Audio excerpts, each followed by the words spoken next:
Good morning. How are you? That was fantastic, wasn't it? How many of you go to church, by the way?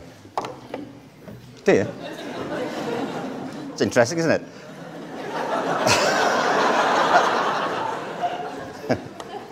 I was brought up in Liverpool, and my brother's here now. There are 7 of us in the family, and we used to go to church in a place called the Foursquare Temple, which was just up the street from where we lived. And the reason we went there, it was the nearest church to our house. That was the extent of our theological commitment. It was the nearest church to the house. And we thought, why would we go past that church to go to another one? It's like going past Tesco's to get to Waitrose, we thought. And I used to go there, say there were 7 of us, but when I was a kid, I was extraordinarily cute. It's hard to convey this, really. Until I was 4. What? Thank you, man. Thank you. Remember that was meant to be quicker? Do you remember?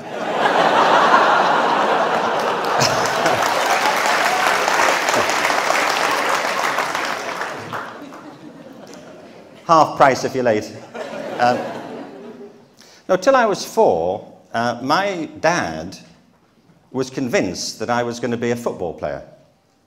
In fact, my brother John, who's here right now, became a football player, and so did my brother Neil. They were both taken on by Everton. And, but until I was 4, I was the fit one. Actually, you weren't born at the time, so it did give me an advantage, I have to say. But small genetic head start. But, and then, you know, my dad used to take me to the park, and I would find my way home eventually.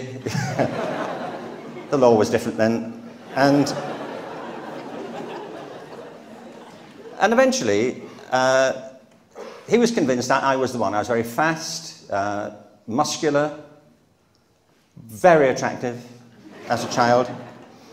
And then, in 1954, there was this polio epidemic. Do you remember it, anybody? Major epidemic, you can read all about it. And I got it. I got polio at the age of 4. And that pretty much put an end to my career with Everton, as I couldn't walk properly and was actually paralysed for 8 months. So it ruled out my chance of getting in the team. It wouldn't now, by the way. I think...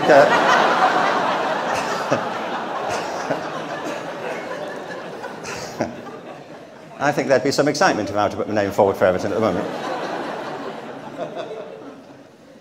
But my dad was, you know, obviously devastated, as was my mother, you know. And I mean, I recovered. You know, I was in hospital for 8 months, and then and I recovered, and I came out of hospital looking extremely cute. I was wearing 2 calipers. I had a wheelchair, crutches, long curly hair, blonde hair, and a lisp. Come on. Really. People approached me spontaneously in the street to give me money. They did. I was that cute. And in fact, my brother and I used to exploit that, not John, but my brother Ian and I, by mingling among the football crowds in Liverpool, where I would strategically fall over in front of somebody, which would double the donation, normally. Ian has yet to pay me my part, actually, of this particular scam. But we used to go to the church, and it was the Foursquare Temple, which turns out to be an American evangelical church, if you look it up. And it was actually in the old Methodist chapel in our street. But it was founded by a woman called Amy Semple McPherson. I don't know if you've ever heard of her. You should check her out if you haven't. She was one of the first superstar evangelicals. She was American, and she used to fill her church every Sunday 3 times a day with about 3,000 people. And I mean, all the old movie stars went to see her, and she sent out these missionaries across the planet to bring the Foursquare gospel to underprivileged families all around the world. And one of them turned up in our street, which is why we went there, rather than to Tesco's. And I used to like going. We used to have, they eventually I stayed on when my brother stopped going, because I couldn't think of a good reason not to. And I didn't like to let people down. You know, and I got on with them all right. And they let me take communion, a sort of communion, you know, an evangelical type communion. We used to they didn't have wine. You know, if you're a Catholic, some of you might have been born Catholics, if you go to communion, you can often get a decent claret. Do you know?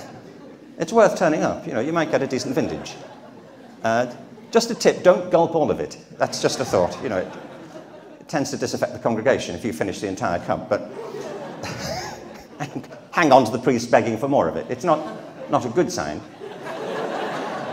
Not a clear signal of your redemption, frankly. But, and also, in place, so we didn't have red wine, we had Ribena.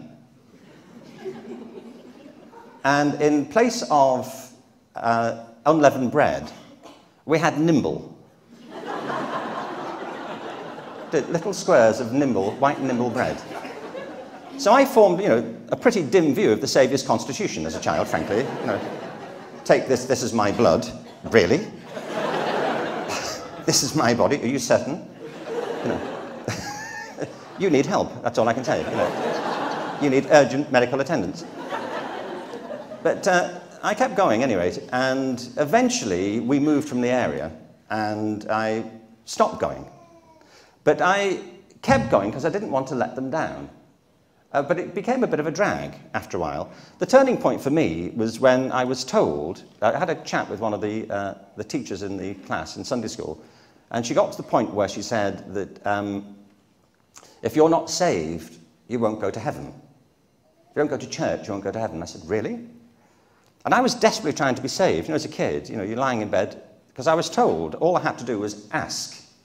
So I kept asking.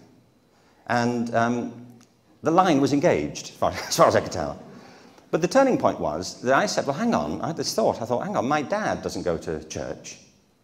Is he going to heaven? And I remember the teacher fumbled for a bit, you know, came out with a form of words. And I said, yes, but. I mean, there were a lot of conditional clauses in there.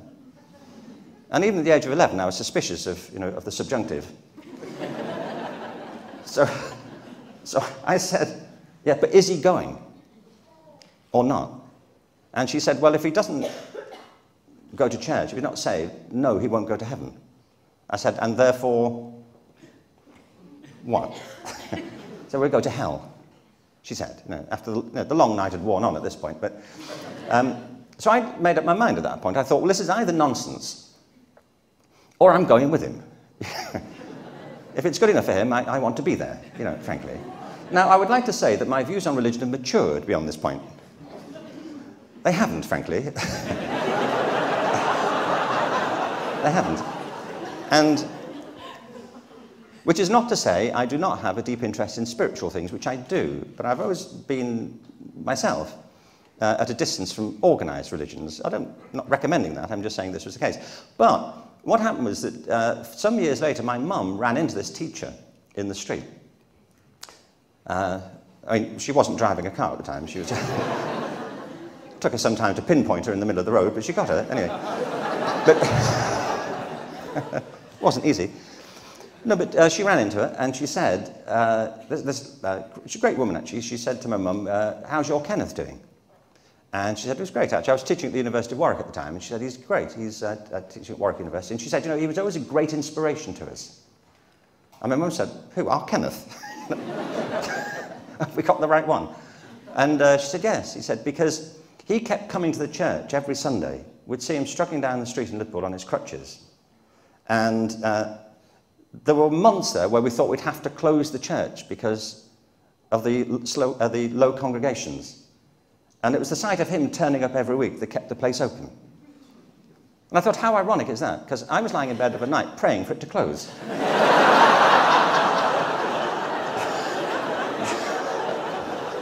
And I've never quite got over this idea that we're all, to some degrees, the author of our own fate. And if we'd only look around properly, we could reconstruct situations that we feel we're the victim of, but which we are actually personally creating. And I think this is true in a spiritual sense as well. And last year, a year and a half ago, do you care when this was?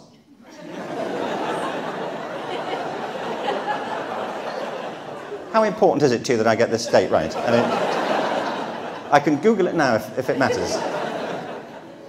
Take my word for it, this happened. September of 2009. Terry, my wife, and I, is here today. We're at there's a fantastic event called the Vancouver Peace Summit. And the Peace Summit was for about 2,000 people. It was organised by the Dalai Lama Centre in Vancouver. And I had to moderate the opening session. There were, I say, about 2,000 people there, and the panel was amazing. It was Pierre Omidyar. Do you know him? He's the founder of eBay, which was a good idea, wasn't it? I was really close. I had D-Bay, you know, like that close. But Pierre got eBay, and Matthew Ricard, do you know of him? He's originally a French cell biologist. Well, he was originally a baby, but originally, if I'm being honest. But he became a French cell biologist, but he became a Tibetan monk. His father was a philosopher, and he said they used to have all these people come into the house all the time when he was a kid. He was a very prominent philosopher, his father. And he said, you know, we had Samuel Beckett come to the house, and Albert Camus. This great raft of French intellectuals used to come to the house and have dinner with them. And he said it was heady, you know. They had Jean-Paul Sartre came, and Simone de Beauvoir. He said we were in the thick of French intellectual life. And as a kid, he was invited to join the tables. He said, but he realised there was something about it that never quite struck him until he saw a film or a news report of some Tibetan monks who'd shown up in Paris. And he said they looked incandescently happy. He said it was like seeing some of the prophets, you know, come back from ancient times, and you know, sitting there with their robes and long hair. And he said they were exuding this sense of happiness. He said, whereas all these intellectuals that come into the house were as neurotic as you could imagine anybody could be. You know, they were the smartest people in the Western tradition, but they looked completely racked with uncertainty and anxiety, and smoking themselves to death, and you know, drinking vast amounts of booze, and you know, pronouncing on the principles of a good life. And he said I wasn't completely inclined to their view, frankly. So he went off to Tibet and joined a monastery, and he's been a monk now for over 30 years, and he's been a close associate of the Dalai Lama. And also he's taken part in all kinds of research into the effects of meditation on the brain. You know, the Dalai Lama is actually very interested in the science of meditation. So Matthew Ricard is, Mathieu, do the French for you. Mathieu is officially recognised now as the happiest person on earth. Honestly, that must be a burden, mustn't it, socially? Mustn't it? You can't show up anywhere and be miserable. You know, people get you under the Trade Description Act. I mean, what's this, you know? You run it down in the street and you have to smile and say, this is great, honestly, this is great. Mfo Tutu, who's Desmond Tutu's daughter, who's living in his tradition. She's also a cleric in South Africa, doing wonderful work, particularly with women in South Africa. Eckhart Tolle, on the platform, you know his work. He wrote a book called The Power of Now. Fantastic book. So that was the panel, plus the Dalai Lama. That's the panel, and I'm having to moderate this conversation and introduce it. One of my first problems was I had to introduce the Dalai Lama. You know, I mean, Morgan thought she had a problem introducing me, you know, but frankly, it's a pushover. I thought, what do you say about the Dalai Lama? And then I thought, actually, I don't need to say anything, do I? Because anybody whose name starts with "the,"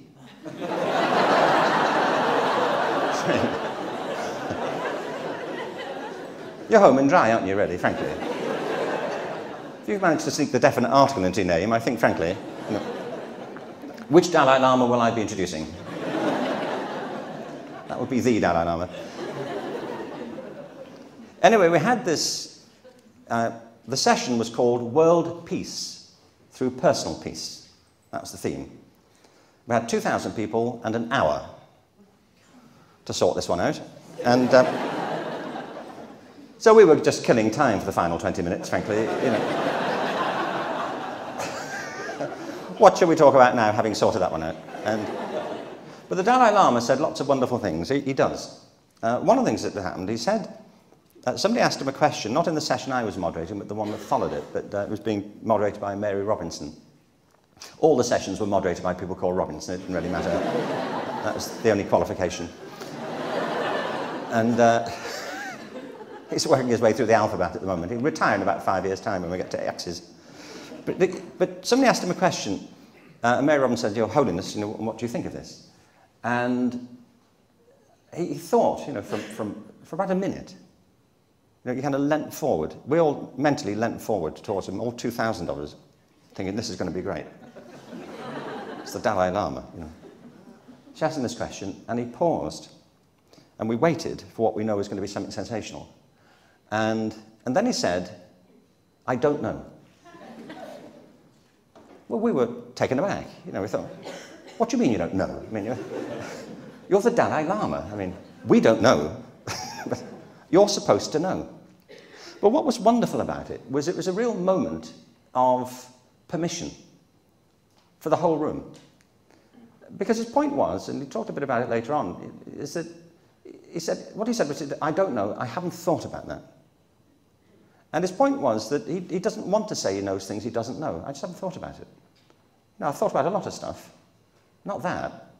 I was on a panel later on with him, with a physicist who won the Nobel Prize. And he was talking, in the briefing, he was speaking to Mathieu. And he said, what would the Dalai Lama think of Pascal? And Matthew said he wouldn't know anything about Pascal. He's one of the world's leading scholars of Buddhism. He doesn't claim to know everything in the Western philosophical tradition or Western literature. And I just thought it was wonderful of him to say, I don't know. Because in our culture, not to know is to be at fault socially, isn't it? People pretend to know lots of things they don't know. Because the worst thing you can do is appear to be uninformed about something, to not have an opinion. And our news media fuel that idea. They bring people on for instant opinions about things they don't know anything about. And I feel this particularly because I work a lot in education. And education is filled with people politically who pronounce on education who know nothing about it. I can think of one example as we speak.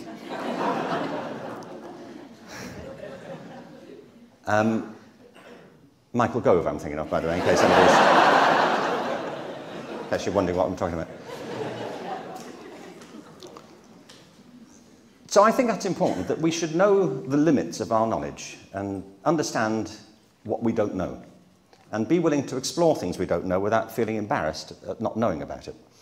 But he also said something very interesting, which connected to some work John, my brother's doing. John is putting together our family tree at the moment in Liverpool. It's one of the differences. We were born into a big working class family in Liverpool.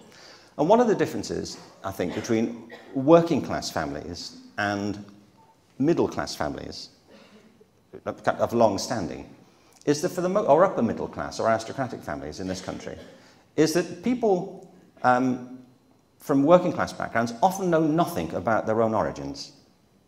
They don't know much more than 2 generations back. They might know their great-grandfathers. Do you agree with me? Whereas you go to country houses and their ancestors are on the wall and people are brought up knowing where they came from, or some version of it anyway. And there's a big thing now. People are trying to check out their ancestry, and John's doing it for us. So he's putting together our family tree. It's not much of a tree, really. It's more like a shrub, with a curious blight in the roots down there. But he found something very interesting, which was that 7 of our 8 great-grandparents, you have 8, 7 of them were all born in the middle of the 19th century within 2 miles of each other in the same part of Liverpool, the same parish. That's how they met. I mean, that's my version of how they met. I mean, you might take a different view and say, no, the cosmos so arranged things. that these 8 soulmates would converge in the same point in the space-time continuum and meet each other and fall in love and continue the process that led to me being here. That's one version of it. That's a possible reading. It's not the one I'm inclined to. I think people just had lower standards then, frankly. You know, I think people ran into each other in the street and thought, "You'll do." Frankly, you know, this is not too embarrassing. I could spend my life with you without feeling socially ostracized. I don't think they were less happy for it either, by the way, but they weren't besieged by images on the internet, you know, or TMZ, you know, or Hello Magazine. You know, they didn't know that Angelina Jolie was an option, really, and, you know, waiting for Brad Pitt to show up in the shop. You know, there's no, "You'll do." And the thing is, something that Dalai Lama said was this, that if you think about your lineage, your personal lineage, you sitting here now, if you think of the number of people who had to meet each other down the centuries, and the circumstances that had to come about for them to meet each other, however they did that, however they bumped into each other, how many people had to do that in how many different circumstances and how many different settings, through the long march of time till eventually your parents met, and under whatever circumstances you were then conceived, and then now here you are. The Dalai Lama's point is to be born at all is a miracle. It's a miracle that we're here. And congratulations, by the way. You know, you made it, where billions didn't. But here you are, and you've made it. And you're not here for long. You know, with the following wind, you've got probably 90-odd years, which is the blink of an eye in cosmic terms. And his comment was simply, he didn't say this in Vancouver, he said it in a book he was writing about meditation, but he said, to be born at all is a miracle. So what are you going to do with this life? Now that you have it, what are you going to do with it? You're going to waste it? You're going to do something interesting with it? You're going to do something that matters to you or not? And this, to me, is where this idea of passion comes in. I published a book last year. I think you've got a copy of it now, haven't you? Have you paid for it? I don't see why I should summarise it if you haven't paid for it, frankly, but who has paid for it? I'll talk to you privately later on. But okay, yeah, come on, we'll go to the pump. No. One of the things that struck me for a long time is that very many people, I'm not saying this is true of you, I don't know, you know, but you'll know if it's true, and you'll know if it's true of people you know, but very many people spend their entire lives doing things they don't really care for. They just get through the week, one way or another. They, you know, endure their lives and wait for the weekend. With no real sense of fulfillment, a kind of general sense of tolerance for it, or not. And if you want evidence for that, you've only got to look at the annual receipts of the pharmaceutical companies and the brewing companies.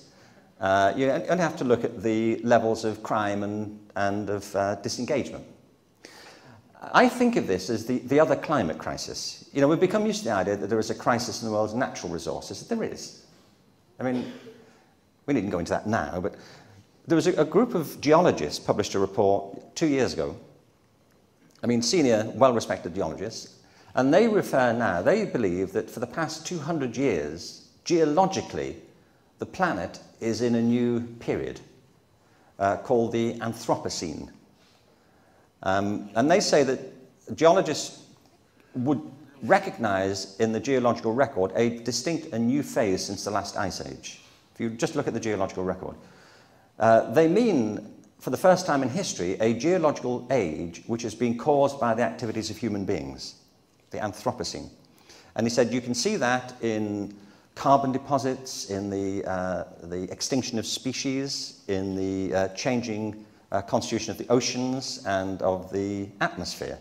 Human beings have made an indelible geological imprint on the planet. And, you know, we don't know, frankly, what the outcome of this is likely to be. But I think there's another climate crisis, which is a crisis which is connected to it of human resources as opposed to natural resources, or in addition to natural resources. What I mean is that most people have no idea what they're capable of.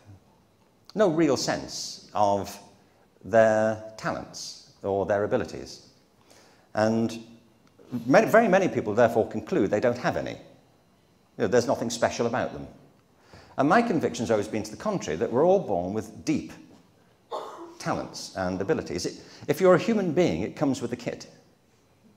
I'm convinced that the most distinctive feature of human life is this power of imagination. I don't know how many of you got animals or dogs, but including dogs, that is. In case you think I don't know what an animal is. Animals or dogs. But if you take a small baby into the garden, preferably one that you know, and with the permission of whoever the parent is, if you run away with a small baby and at night and point at the moon, the baby will look at the moon. If you take your dog into the garden and point at the moon, the dog will look at your finger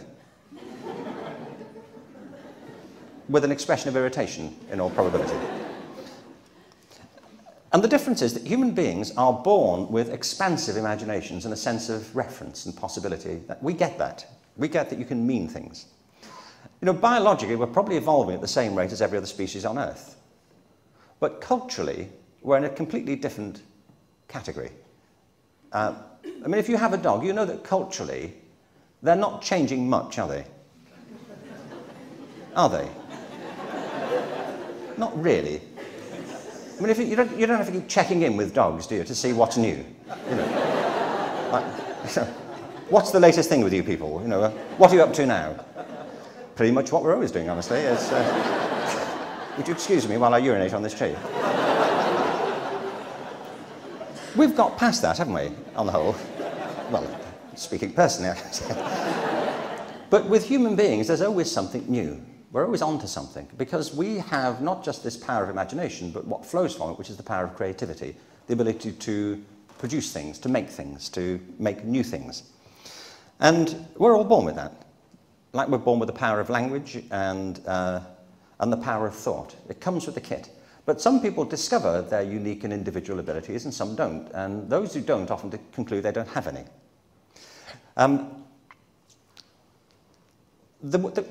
I also meet people who absolutely have found what they think is their natural place, their natural talents, and they love what they do and the lives that flow from it.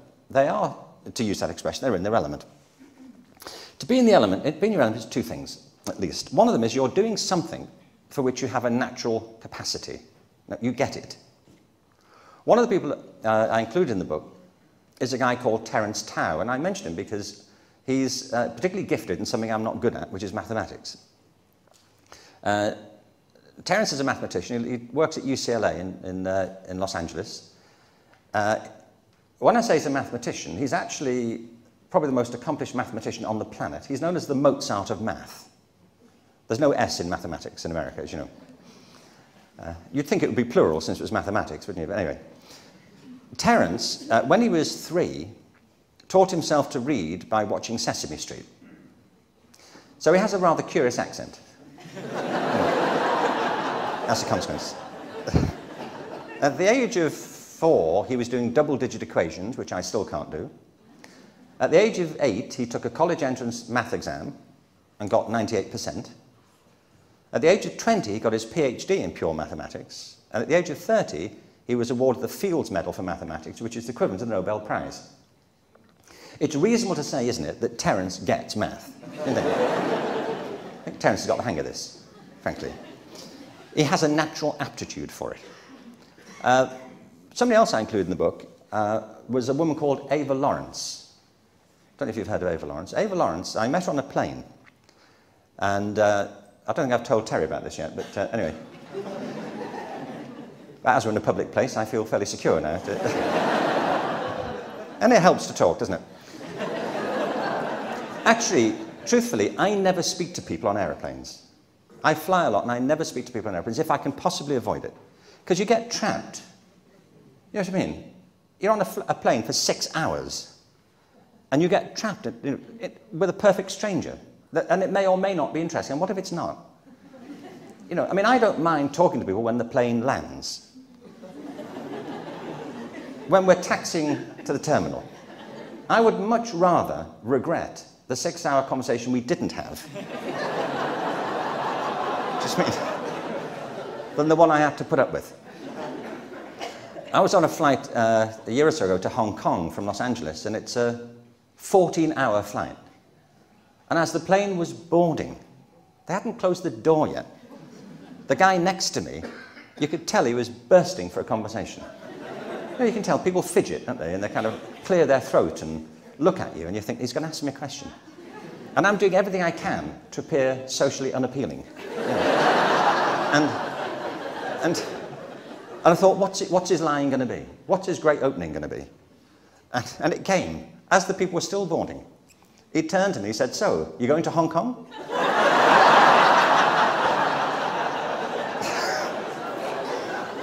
I said, yes. Yes. That's why I'm on the Hong Kong flight. In fact, we're all going to Hong Kong. It's not just me by any means. It's the entire plane is going to Hong Kong. Speak to them. There are 500 of them. You know. Anyway, I busied myself in my book. I was reading Moby Dick. Eventually, I got round to Moby Dick, and he waited for me and he said, so, you're reading Moby Dick? I said, excuse me, I'm going to the toilet. So I did. I went to the toilet. And it's the longest time I've ever spent in a toilet, actually. 14 hours altogether. But I did finish Moby Dick. You know, I was landing in on this flight into Florida, and there was a woman sitting next to me, and she was a beautiful woman in her 40s, I think she was. And actually, we got talking. She asked me a question. And I imagined, you know, you extrapolate. I didn't know if she was in the media, something in the media, I know, or the design industry or something, I didn't know. And I asked her what she did, and she's a professional pool player. You check her out. Eva Lawrence, she's known as the Striking Viking. She's from a small town north of Stockholm. John and I were in Stockholm this week. And when she was, I think, 12, she was following her brother around this village, you know, where kids do. They follow their older siblings around. And he wandered into a pool hall, and she said she stopped at the door. And she couldn't believe what she was seeing. I said, what? She said it was like Aladdin's cave. You know, it was fantastic. It was this dark space and these pools of green light, and people bowed over these tables, and it was like church, she said. I mean, there was this clicking of these balls and these beautiful colours swirling around the green tables, she said, and they were so intense.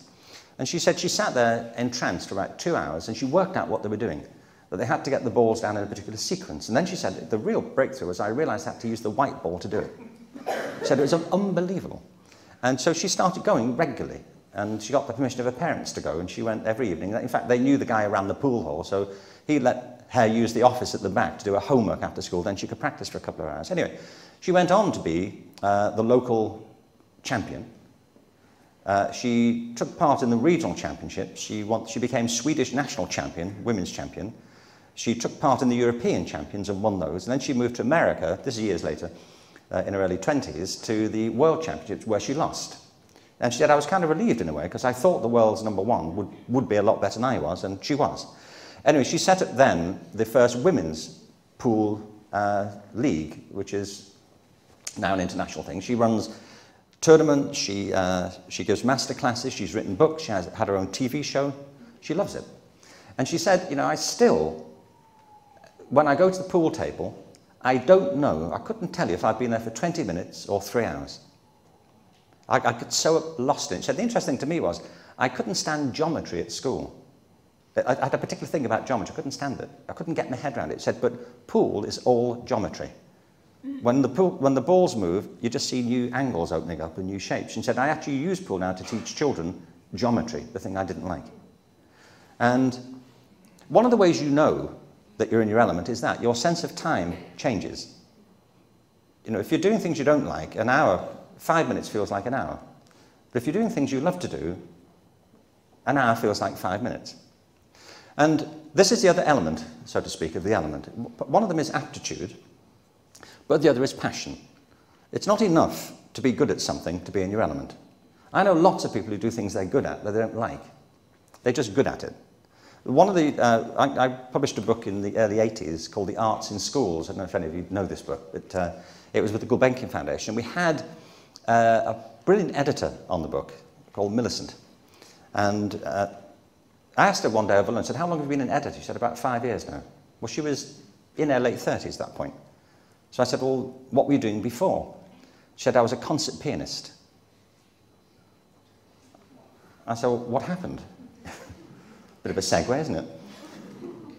By the way, this happens, doesn't it?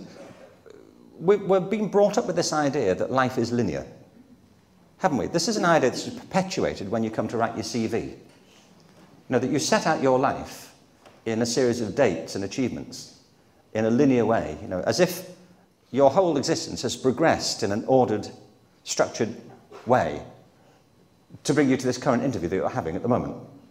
And it all gives the impression that we're in control of what we're doing, and that our life was not the random series of chaotic events that you don't want to present to a prospective employer, do you? You know, my life was a mess right until now, frankly. And I mean, I look at my CV occasionally, and I think, I didn't plan this. I didn't. I mean, I didn't think when I was walking, you know, to the Foursquare Temple in Liverpool, if it all goes well, you know, one day I'll be at the Conway Hall, you know, talking at the School of Life. You know, you don't plan things like that, do you? I mean, you take opportunities and you respond to them. But you take them more willingly if they correspond to your own aptitudes and sensibilities. So I said to Millicent, asked her, you know, why had she taken this well-trodden path from being a concert pianist to being a book editor? And she said what happened was she was giving a concert at in the Purcell Room on the South Bank. And at the end of the concert, she went off for dinner with the conductor. And the conductor said, you were brilliant tonight, Millicent. And she said, well, thank you very much. And there was a pause, and then he said, but you didn't enjoy it, did you? She said, enjoy what? She said, the performance. She said, no, not especially. He said, do you enjoy it? She said, what, performing? I said, yeah. I said, no, not really. I suppose, not really. He said, why do you do it then? And she said, well, I suppose because I'm good at it. And he said, you know, being good at something isn't a good enough reason to do it. Not to spend your life doing it. And she realized what happened was that she'd been born into a musical family. She'd shown a talent. She'd taken all her Guildhall exams. She'd gone to a musically based school. She went to the Royal College of Music, where she did a music degree. And then she did a Doctor of Music degree. And then she said, as the night follows the day, I progressed onto the concert platform in my mid-20s. And nobody stopped to ask me if I wanted to do it. And she said, I didn't ask myself. I just took it for granted that that's what my life was going to be. And she said, it was only when he asked me that I realized that I didn't like it. You know, my whole life, she said, the thing that I've loved to do is books. I love reading books, I love writers, I love being with writers, I love the literary culture. And she said, I crammed it in wherever I could, but I never thought that was an available life for me. And I decided there and then that I was going to do the thing I wanted to do. And she said, at the end of that season, I closed the piano lid, and I've never opened it since. And I've lived in the world I wanted to be in. I've been writing and working on books. She said, I've never been happier. Never poorer, but never happier. And that's the thing, that being in your element doesn't necessarily entail, you know, financial riches. But it does offer you a much surer guarantee of some sort of spiritual fulfillment. And I use the word spiritual advisedly. When I say I have some reservation about organised religion, that's just a personal thing. But not about spiritual things. And what I mean by spirit is that sense of what animates your life. You know, we use this term all the time in everyday life. We talk about being in high spirits or low spirits. We talk about being lifted up or down. If you're in your element, doing whatever it is that you love to do, then at the end of the day or the end of the week, you can be physically exhausted by it, but spiritually uplifted. But if you're doing things you don't care for, at the end of the day, you can feel physically fine, but down, and needing to lift yourself up again. And in the end, it's about energy. That's all life is, isn't it? It's about energy. It's what stirs your energy, what encourages it, what fuels it, and what takes it from you. And I find that if you're doing things that you love to do, if you're in your element, if you're following a passion of some sort, that you get energy from it. Some activities take it from you, don't they? You spend your life doing something and you feel that it's drained you. But I see people doing things they love to do, and their energy levels have risen because of it, because they take energy from the activity. It doesn't drain their energy. And since life is essentially energy, it seems to me rather important that we try to pursue those things for ourselves. And the book is about that, and it's also about the importance of creating the conditions under which that will happen. When I talk about there being another climate crisis, I think it's because so many people have denied themselves that possibility. Now, it doesn't follow that you know what this is in your case. I know a lot of people have stumbled across the things they love to do and have taken the opportunity when it's arisen. Other times, they've been helped by other people who've seen their talent before they saw it. In almost every case, there are mentors, somebody out there who supported and helped you. One of the people in the book, this is a final example, is a guy called Bart Conner. Have you heard of Bart Conner? Bart Conner lives in Norman, Oklahoma. I do a lot of work in Oklahoma these days, and on this creativity initiative that's happening across the state. When Bart was 6, he discovered that he could walk on his hands as easily as he could walk on his feet. Now, we don't know how he discovered this, but he did, and he said it wasn't much use, but he was in demand socially, and he said, whenever there's a party at the house and the conversation stalled, his dad would say, Bart, just do the hands thing there, boy, would you? And the conversation would pick up again. And then he found he could walk up and down stairs on his hands as easily as on his feet, and he's done it for me. It's a longer story, I can't go into, but anyway,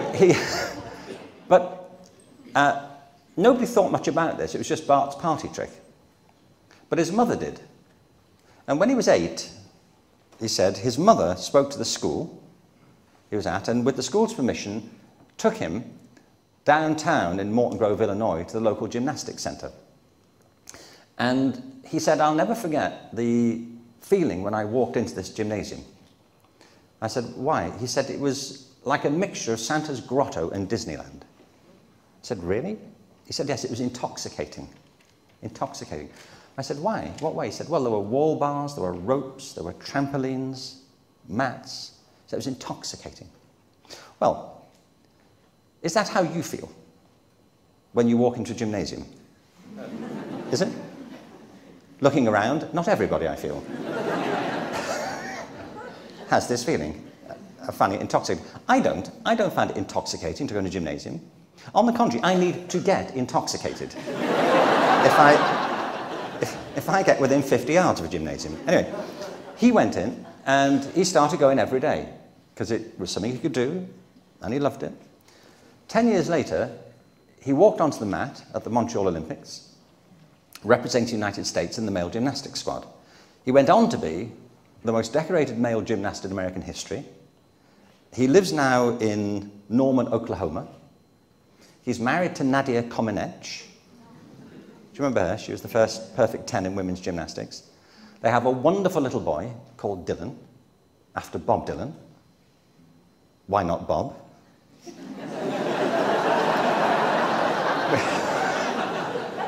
We don't know.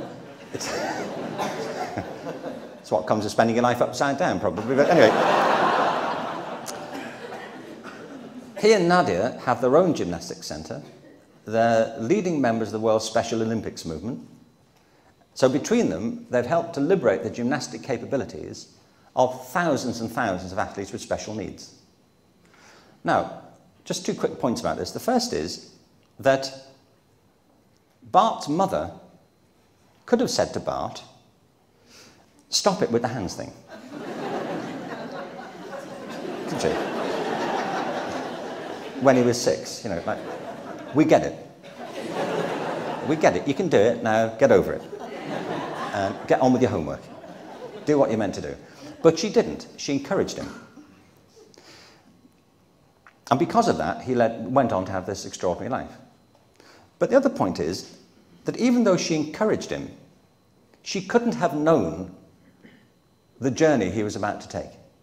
She couldn't have anticipated it, could she? Because life is not like that. It's not linear. When you follow your interests, when you connect with your own true energy, your life takes a different path. New people come into it. New opportunities are created. You affect their lives and they affect your lives. It's a process of reciprocity. It's something Joseph Campbell said. I mean, his expression is about following your bliss. But he means the same thing, essentially, which is if you do that, opportunities open up that weren't there before and that other people wouldn't have had, because this is your life that's opening up. I'm sure that Bart's mother didn't think, here's Bart, he's 6, He can do this hands thing. There's this girl in Romania, I believe, you know, and I have a Bob Dylan album. It's a natural. It's a natural. And the reason is that we create our own lives. We create it for ourselves. It's the gift of human life, that you're not committed to a single course. You can change course. You can create and you can recreate your life, and you're more likely to do that if you tap into the thing that you find motivating and fulfilling than not. Because in the end, it's simply that. It's about energy. It's, the last example of this is our son went to the University of Southern California. And it was interesting to me because it's quite an expensive place. And on the first day, Terry and I went along, and all the new students were taken off for their academic briefing. And we were taken off to the finance department for a form of grief counselling. And we just spent the afternoon tearing up cheques till it didn't hurt us anymore. But one of the professors there gave a great talk. He said, you know, now that your kids are here, leave them alone. You know, spare them your advice if you can. And he said, because you don't know what they'll discover about themselves while they're here. And he said, he gave the example of his own son. He said, when his son had started at USC to about 12 years before, 10 or 12 years before, he said he was planning to do classics. He was going to major in classics. And he said, we were a bit worried about that because we thought, what type of a job would you get with a classics degree? He said, so we're really relieved when at the end of the first year of college, he came home and said, you know, Mum and Dad, I don't think I'll do classics as a major. He said, okay. Trying to suppress our enthusiasm for this decision. He said, great. He said, why is that? He said, honestly, I don't think it's going to be very practical. He said, right, okay. He said, I think I'm going to do something else that'll be more useful. He said, great, what's that? He said, philosophy. And he said, so we pointed out that none of the big philosophy companies were hiring at the moment. You know, the job market was a bit sluggish in philosophy. And he said, anyway, he went back and he did a year's philosophy, but he ended up majoring in art history. He said, and if I tell you that here we are 10 years later, he has a job in a major auction house, he travels the world, he makes good money, but enough for himself, he loves the life he leads and the people he leads it with, and you know, he couldn't be feeling better about how this has turned out. And he said the reason he got the job was because of his knowledge of art history, his grounding in ancient cultures, and the intellectual training that came with his philosophy program. He said, but if he'd gone into USC and we'd said to him, look, here's the plan. Why don't you do philosophy, art history, and classics? And you never know. 10 years from now, there may be a job in an auction house. You know, it could just line up that way. And I say it isn't that way because of the essentially creative nature of being alive, of being a human being. And to me, it's an essential principle. It's why I argue so hard about reform in education, because our education systems are based on a linear mode of production. And it's, I believe, why so many people end up feeling detached from their own talents, because they've been through an education system that prioritizes certain types of talent and marginalizes the vast majority of other ones. And if you're not good at certain things, like if you're not good at mathematics, you're assumed not to be good generally. And for me, it's why we have to argue for a transformation in education systems, but not just that, but also in our workplaces. But it begins with transformation of ourselves. It's something that the view that we came to the Vancouver Peace Summit was that you can't, this is something the Dalai Lama said, you cannot promote world peace if you are angry. It's as simple as that. It's Gandhi's point. You have to be at peace with yourself, not complacent with yourself, but at least at peace with your own possibilities. And as Gandhi said, you have to be the change you want to see in the world. You can't promote things of which to which you are insensitive. It's why so many teachers have a problem promoting creativity, because they themselves aren't in touch with their own creative possibilities, and why that's a bigger hill that we have to climb. But in the end, I think it comes back to what Carl Jung said. He said that I am not what has happened to me as a human being, I am what I choose to become. It's the same point George Kelly made when he said that nobody needs to be the victim of their own biography. And as Jung said, you're what we choose to become. And as a human being, you're born with a lot of choices. And I think for our own fulfillment, for the fulfillment of the people around us, we should be sure to explore them and make the right one. Thank you.